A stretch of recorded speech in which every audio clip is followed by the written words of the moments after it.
All right. Hey, everybody. My name is Justin. Thanks for coming to my YouTube channel. I'm just going to say welcome. This is my first real YouTube video. I when I started the channel, just to get over kind of my fear of recording myself on camera, I recorded a little cell phone video, kind of going like this of myself, introducing myself and kind of what I wanted my channel to be about. But I thought I'd use this opportunity to record a video, and I want to cover a couple things in this video. The first, I just want to kind of talk about why I want to create content. Next, I'm going to go into my background and why I started land investing, because that's what I do. I'm a land investor. I'm a land developer based out of Houston, Texas, but I do projects all over the Southeast United States. Why did I start doing that? And then I'm going to go into a deal review, give you guys a little bit more detail on one of the larger developments that I'm working on. It's a $2.5 million development that I've been working on for about a year. And then probably just talk a little bit more about my coaching and give an exit kind of outro to the video. First, I'm going to talk about why I want to create content on YouTube. So why do I want to create content on YouTube? There is a lot of value I find in people who put out what they do and just talk about the things that they do. Relationships come of it, business comes of it, deals come of it. I've been investing in real estate now for 3.5, 4 years. And through that process, I've learned so much. I've consumed innumerable amounts of podcasts. I've read books, and then I've just done it. For the last 2 years, a little over 2 years now, I've been investing in the land space and building a business to replace my W-2 income, replace my wife's W-2 income, and allow us, a lot of freedom. And in that, I've realized that I love teaching. I love teaching. I really do. When I was in the submarine force, I was a Navy submarine officer, and I'll talk a little bit about that in the next. But one of the things I did was train younger sailors how to be better at their job, how to learn skills that would serve the ship and then also serve them later in life. And that was one of the most rewarding experiences for me. And as I've gained more knowledge and experience in the land space, I've had the pleasure of giving a lot of other land investors advice, helping them solve their problems. And it's just a really rewarding experience. And so by creating content on YouTube, hopefully I can enlighten some folks on how certain deals are done, maybe think of strategies that they didn't think to implement, or help encourage somebody to take the next step in their business to make that higher, or do that bigger deal, or go after, that piece of property they didn't think they could do before. And so that's the goal of all of this. So I've been on a bunch of podcasts in the land investment niche recently. Most recently, I was on Jesse Kwong's podcast, and I got one coming out on the Land Mavericks here pretty soon. And then tomorrow, I'm actually recording a podcast with Kendall Lejeune. And I am going to do something totally ridiculous, which is put my YouTube channel link in the show notes and give it out on Kendall Lejeune's podcast, on the Only Land Fans podcast. But I have no content. I have literally no content. You'll see, you're here, right? If you're watching this video, and there's only 2 videos, a really awkward iPhone video that I already told you about, and then this one. So my hope is that this provides some value, tells you what I'm all about, and kind of sets the stage for the type of videos that I plan on creating and moving forward. I'm not a video editor, right? I'm not there's not going to be any cool special effects or anything like that. It's just going to be a couple camera angles, some screen sharing, and audio. Maybe I'll figure out how to put a YouTube subscribe button up in the top corner, possibly. Maybe there's one right here. I don't know. And that's about all. That's about all you can expect from me. But the content, I think, will be good. So I'm going to talk a little bit about my background now and just kind of why I got started in land investing. Grew up in Houston. I went to Louisiana State University, go Tigers, and majored in chemical engineering.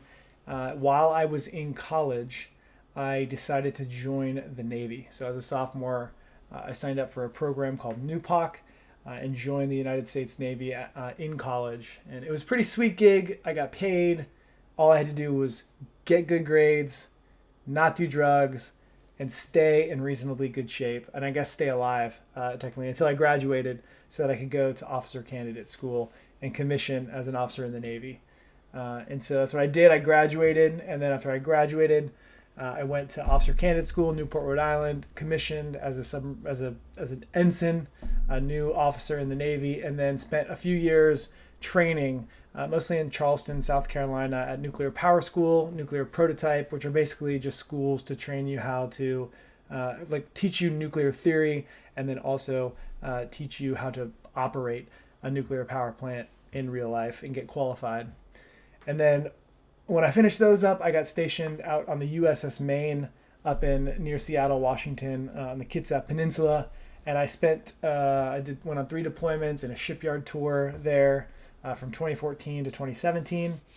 And all that while I was married to my wife, Juliana. And when we got married, she basically, she told me straight up she's not going to be a military spouse, which I totally respect. She did not really want to be away. She didn't want me to be on these deployments.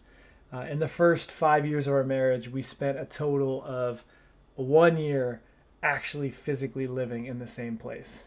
I was going on deployments. She worked offshore, rotating on drilling ships. And it was just a really challenging time. It was a challenging time for us.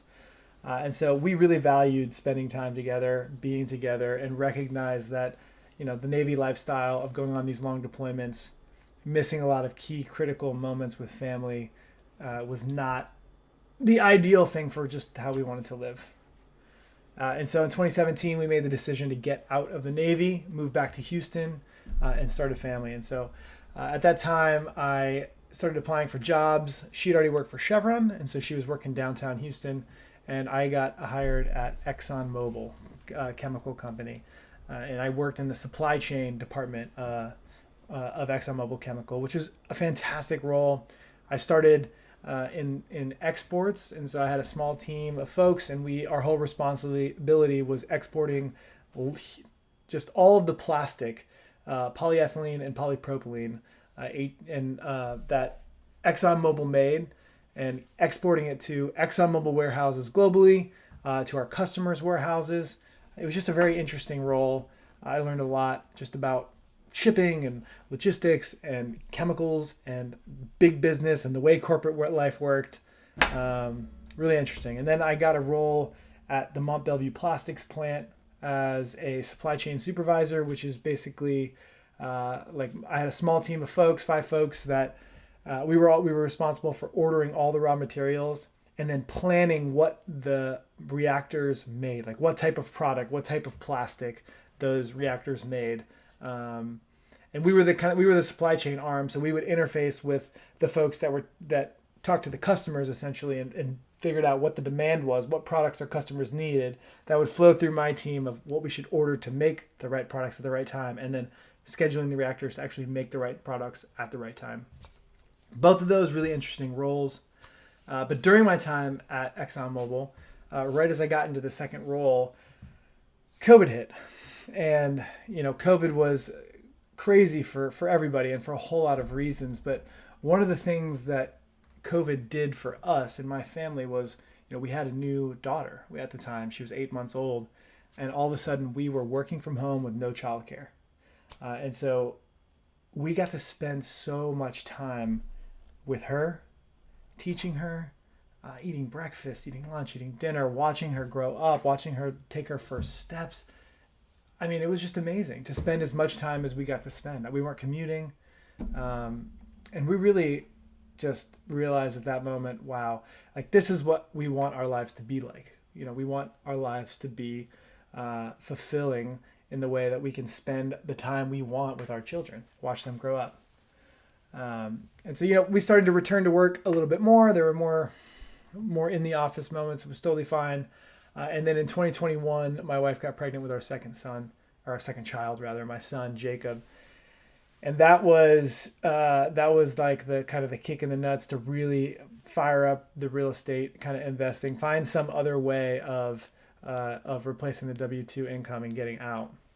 So I'd already bought a couple of single family rentals.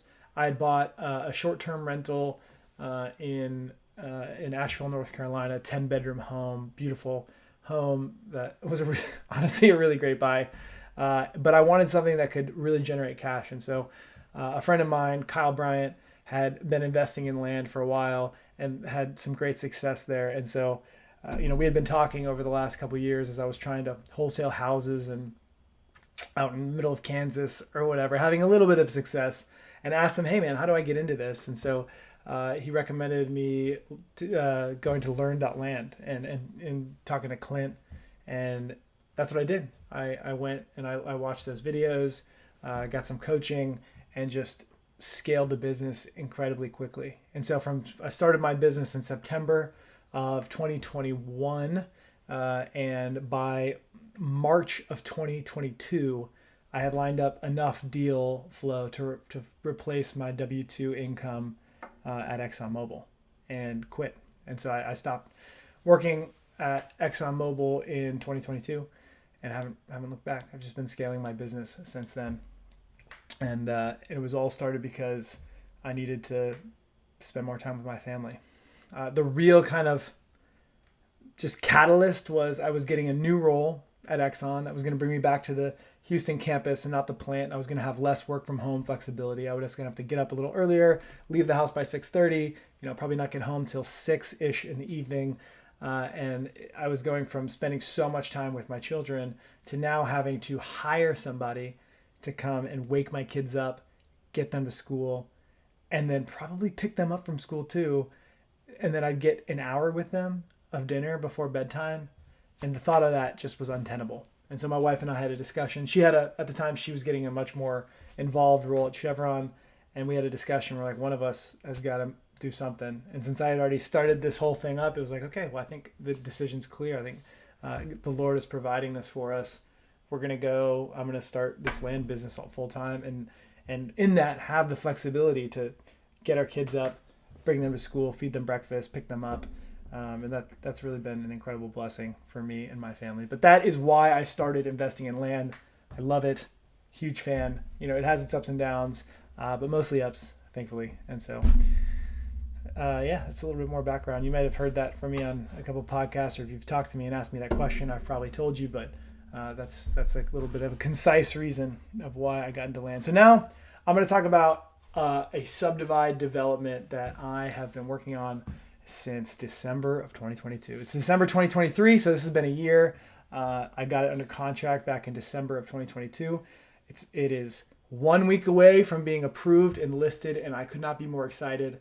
And so I thought, what better way to kind of show everybody the development than just kind of dive in. So this is a 150-acre development that I've been working on in Morgan County, Alabama. So here it is on LandId, just to give you guys a little bit of 3D, kind of see how the land lays. It's quite a nice laying parcel.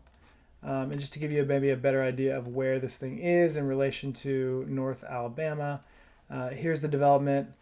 Here's Decatur, the city of Decatur, which is about 15-ish minute drive. And then you got the city of Huntsville and the airport kind of over. Here's the airport, HSV.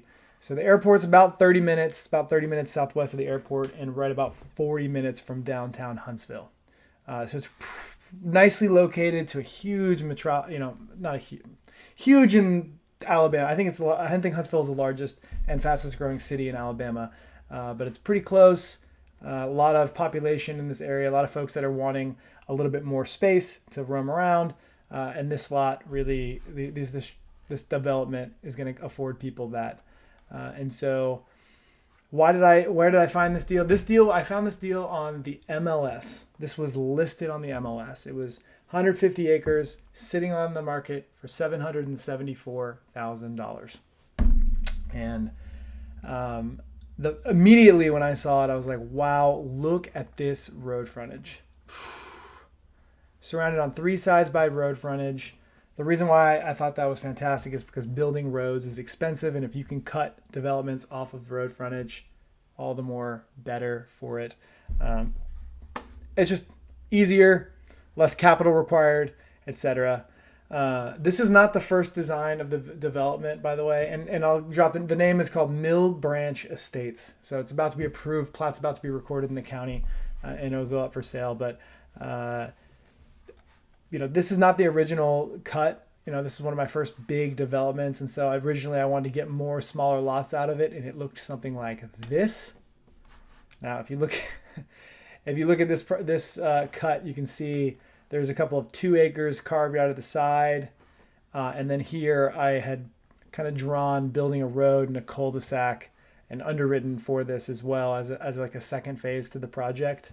I decided not to do it for a couple reasons. It actually it penciled out quite nicely to put in an asphalt road and build it this way, but it would have required substantially more capital, and it would have taken longer. There's some more risk associated with that, and the cash on cash return didn't necessarily improve any. I think it might have been roughly the same. The absolute return went up, so it was this makes more money, but the return on capital doesn't necessarily go up. And so rather than take on more than I could bite off, more than I could chew, I decided to go with the kind of larger tract, cut off the road type of lots. And the reason why I couldn't do lots along this road is because in this county there's a lot of engineering requirements. It's not an easy county to get a development approved in, and so I had to do. I'll show you actually the engineering drawings when I get there. Had to do sightline distance calculations to figure out where the driveways could actually be. Basically, cars had to be able to stop safely at night with their headlights. And given the slope of this road here, the way it slopes up and curves, you can kind of see it slopes up a little bit here, kind of curves around. Based on that slope and curve, that's what prevented us, or me rather, from putting driveways in here on these lots. Now, when I was looking at this property, obviously I didn't know right away it would be a great development. I had a lot of questions. And so one of the things I do before looking at a property or as I'm looking at a property to decide what I want to offer on it is just underwrite it. Just take the property, start plugging in numbers, making assumptions, making phone calls to try to figure out what things might cost for it. And so I am going to pull up an underwriter template right now. So here's the underwriter. This underwriter is, pretty straightforward Excel. There's a lot of other kind of tabs here to keep track of stuff, but this is basically where I go when I first am looking at doing a development anywhere. I put in the asking price, calculates the price per acre, and then when I estimate what I think I can get it for, what kind of an offer I think I might be able to get accepted. In this case, this is the actual offer I made, and here's the actual price per acre that I bought the property at. Typically, I'm underwriting for bank financing. Leverage obviously can give you a substantially higher return on cash. There's a risk associated with that. You got to be conservative with the money you're raising to cover a bank loan, but you can really push up your return. And so that's the approach that I took. 80% loan to value, 8% interest rate. It's an interest-only loan for 18 months is what I got from a local bank. I raised 12 months of interest up front, and then obviously accounted for the origination fees for the bank in that. You just underwrite standard things for appraisal, forming an entity. I formed an entity for this specific transaction because it was so large. And then, tax preparation. We're approaching tax time. I'm going to have to get taxes done for this, issue K1s to investors, etc. And then here's some of the make ready, items that could go into a development. There's more than this. Each area is specific. This one was pretty straightforward. Engineering and survey, which came back at just under $15,000, which honestly is a fantastic price for the amount of work, as you'll see when I go through those documents. And then I put in basically, what did I put in? $2,500 per driveway. That's really to cover culverts. In this county, the county road department will actually install the pipes. You just have to buy them. They'll size them, you buy them, and then they'll install them. So I didn't have to budget too much for that, for driveways, but you do want to get access to the property, right? It's pretty hard to sell a parcel where somebody can't drive off of the main county road and actually park on the parcel. That's pretty important. some drone marketing. I wasn't going to do any of this other stuff in here. I always budget a little bit for brush clearing and cleanup. And then the big thing for this property was detention. I had to build 6 detention ponds at a cost of $110,000. That was way more than I had expected it to cost. When I was in the due diligence phase, after getting the engineer out there and getting some preliminary, phase 1 investigations done, we determined we knew we would have to build some detention to maintain the same rainwater runoff. But the estimate from my engineer was maybe 1 small pond, maybe 3 at the very most. So I was like, okay. I called a couple contractors, kind of spitballed what a detention pond might cost to build, and basically arrived at about $20,000 per pond. And so I raised another $60,000 before closing from all the investors to make sure I had enough money to cover the detention pond work. And so it came back at 110. That was a whole lot more, but there's a whole bunch of other things with this project that changed. So it's always good to raise more than you think. And then also raised 10% overage, which helped in this case, just to cover incidentals, things you don't expect. When I originally underwrote this deal, so you're looking at the number, the list price right now, but I originally underwrote this deal. It was right about 1.9 million total sale price. And so the projected investor return was right here, 172%. So I am the manager of this deal. And as the manager, I am doing everything. My investors who I partnered with, they put up the money and they get updates and they will get money paid out when the development closes. But as the manager of the deal, I am handling every aspect of it, hiring every contractor, signing every document, etc., and working this project through the county. And so as a part of that, I am taking a 20% management fee on top of my equity split. And so that's what I originally underwrote it at. So this is 172 is the projected return to each investor, 172%. And that's what I originally underwrote it at. Obviously, it looks a whole lot better now, but I'll get into that in a bit. So that's the underwriter. That's how I knew it was a good deal. In the end, I typically am trying to get this number to be above about 120, 130%, because things can go wrong. Like that, maybe you may underwrite for that, and there may be something that comes up that just, you can't get as much as you thought. It pushes your prices down, and you still, if you underwrite conservatively, even if things go kind of south, you still won't lose money. That's kind of the idea behind it. So talking a little bit about the engineering work, I am going to pull up the engineering work now and kind of show you guys the engineering package. So here is the engineering package. This is the civil site plans for Mill Branch Estates, and it shows the development, obviously. Shows what the plat that we submitted to the county looks like, where the detention ponds are, where some sinkholes are. These are all all these points are points that were recorded on our sightline kind of speed study to figure out where our driveways could be. We've denoted all the driveway locations on here, and then you can see the lots range in size from 20 acres down all the way to 6.08. Here is the smallest lot that we have. So this image right here is the sightline calculations.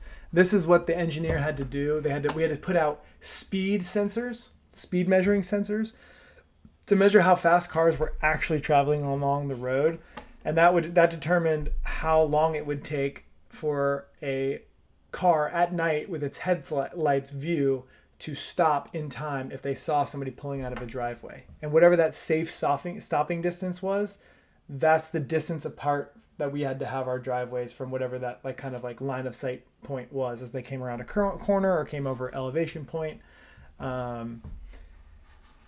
Very interesting. I'd not come across that before, but that was an involved process, and that actually ultimately determined what our lot yield could be. Because without building roads, you can only service 2 lots with a driveway in this county, and so we were limited in the number of lots by the number of driveways that we could have in the location of the driveways. Obviously, they did a bunch of engineering calcs. They put that in there. And then they also designed the detention ponds here. And so it's kind of interesting. They delineated the slope areas, where they were on the lots, what the shape of the ponds were. And there's a whole nother engineering document that dives into like the specifics in more detail of each of these ponds. But essentially, all they're designed to do is maintain the same level of rainwater runoff as there was before, given an assumed change in the coefficient of water runoff for the property based on the use type going from agriculture, just timberland, to a residential purpose. Honestly, in all intents and purposes, I'm not really changing that much about the land. I don't think the rainwater really changes, but the regulations exist to protect people, and that's we had to put them in. And so these were actually designed really well. They kind of went along with the contours of the land. Essentially, just if there was any kind of like rainwater gully, if you will, the detention pond was designed to basically catch the rainwater coming down there and just let it build up and kind of mitigate the flow out. And so that the rainwater flow into the roadway wouldn't change and pose any additional risk to motorists. Yeah. There you go. There's the plot. Very, very interesting. The additional detention notes are here if you're interested. If anybody wants these, shoot me an email and I'm happy to share kind of what they looked like and what was involved here. But yeah, the final plat looks like this, with all of our detention laid out, exactly where they are or on the lot, and then all of the typical lot language, all these signatures. So this was quite a process. So I got the property under contract in December of 2022 and then purchased it at the end of February of 2023. And then, there's a whole bunch of things that we did I'm going to keep saying we, but there's a whole bunch of things that I did on this project. The first of which was obviously start the engineering drawings and start the preliminary plat approval process. And the second thing I did was actually timber the property. Now, I didn't clear cut it, but I did do what's called a residential cut. And I cut probably about 70 to 75% of the trees off of the property. If we go back to the lot here, you can see, this is a whole bunch of timber. And all this on the west side, the north side, probably to about the center line here and all the way down south here.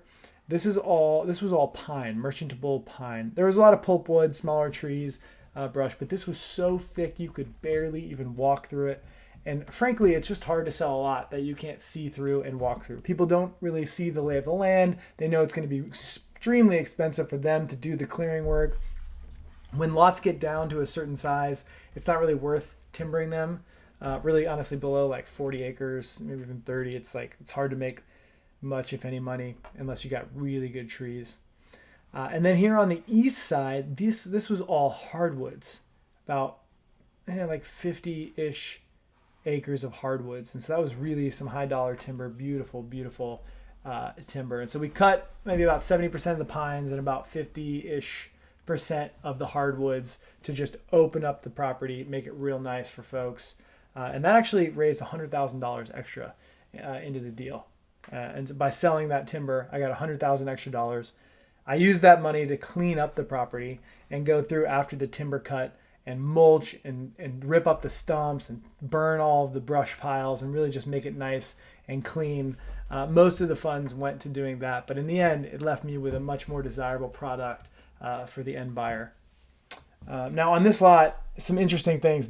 There on lot 9, I think, it's lot 8. There is an incredible sinkhole, like just an incredible sinkhole with this huge cave and multi-100-year-old tree, giant tree, the biggest tree on the whole property, right in the middle of it. It's like right here. It's really spectacular. I wonder if there's any other views that maybe show it, maybe like X aerial.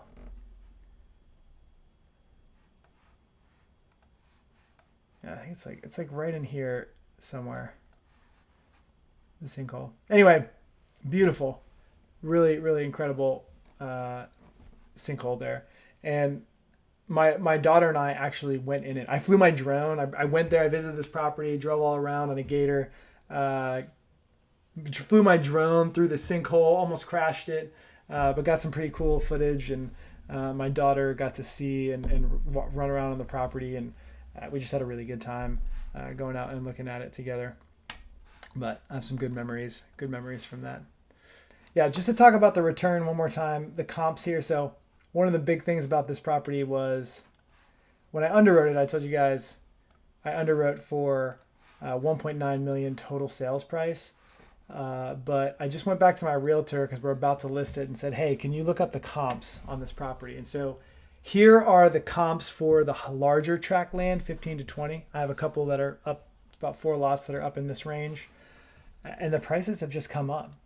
If you look here, these are all kind of local, really close to it. The average price per acre is right at about $14,000 per acre in this area for a 15 to 20 acre tract. And these are really nice. Those are really nice, kind of clear, good-looking tracts. And so we expect to sell right in this range, which is a lot higher than I had originally underwrote for. And then for the 5 to 10, some of the smaller lots, the average price is right around $25,000 per acre, which is just incredible. I mean, there's nothing below 20 here in the whole area, and that's just beautiful because I was underwriting for about 14 to 15,000 for this size lot when I underwrote it, and so it looks like the return is going to be quite a bit higher than originally thought. Here again is the Excel file. 2.5 million is our expected kind of list price. Obviously, people are going to negotiate. The price is going to come down from there. This isn't going to be my real return. It's not going to be 300% unless we just get full price offers, but I just don't see that happening. I see it being probably within 15% of this number, which even still, like, what is that? This times 0.85, 2.16, okay. 2,164 million. Boom. That's still a 224% return for investors. I mean, just insane. Just insane. Beautiful. I'm super excited about this deal. You know, this is atypical, I would say, for the type of deals that I work on. I have 2 that are like this that I've been working on in the last year. Most of my deals, most of my developments are really just smaller. I mean, they're 40-acre 3-lot splits, or 28-acre 4-lot splits, or a 60-acre 8-lot split, or something like that. Like that, those are the type of properties that I'm typically developing. This is a little bit of a bigger one. It's a lot easier to find those other type of deals. These take a little bit more work to find and actually get through to completion. But they're all fun. They all come with varying levels of challenge. You know, this is a much more challenging, much more involved deal, but some of the developments or lot splits or subdivides, whatever you want to call them, that I've done were as simple as hiring a surveyor, getting them to go out to the lot and draw some lines, and then selling the parcels. Like, not even recording a plat with the county and just selling off the tracts of land. It can get pretty easy. Thank you guys so much for watching this video. This is the type of content that I really want to create. Not just deal reviews, like big deal reviews, kind of walk through a development that I'm actually working on, but smaller ones, things I find interesting about land software, programs, different techniques that my team has started using, ways that I hire, ways that I'm thinking about scaling, systems, demos, all kinds of things related to the land investing niche. That's kind of what I plan on doing. Maybe even some like specific videos on how I think the marketing tools that I use in this business could benefit other industries, like service-based industries. I mean, I just went through today actually and met with a friend who started a home cleaning services business, about how some of the marketing off-market lead gen tools that I use could benefit her business and booking appointments. And I think there's a whole wealth of information that other industries can learn from the wholesaling, house wholesaling, land investing niche. There's a lot of just really good stuff there. And so other thing I want to talk about is just recently I started coaching and consulting with folks. And I created a website, www.justinpache.com. And so if you are a land investor, if you're somebody who's, maybe bought a course, maybe you've joined, a program and you've had some success, maybe you've hired somebody, maybe you haven't hired somebody, but hey, I want to scale to the next level in my business. Like, I really want to do a big development. Like, I want to have multiple employees that are taking some of this work off my plate so I can focus on the bigger, higher ticket parts of my business. I want to buy back my time. If that's something that sounds interesting to you, I would like to talk to you about that. I would like to potentially coach you. If that's something you're interested in, if I think will be a good fit, go to my website, book a 30-minute session with me. Let's talk about it. I'd love to talk to you talk about that more with you. And with that, please subscribe if you found this valuable. Here's the subscribe button. I have very minor editing skills, so it's right there. And I just hope you guys come back to watch another video. Thanks. Appreciate it.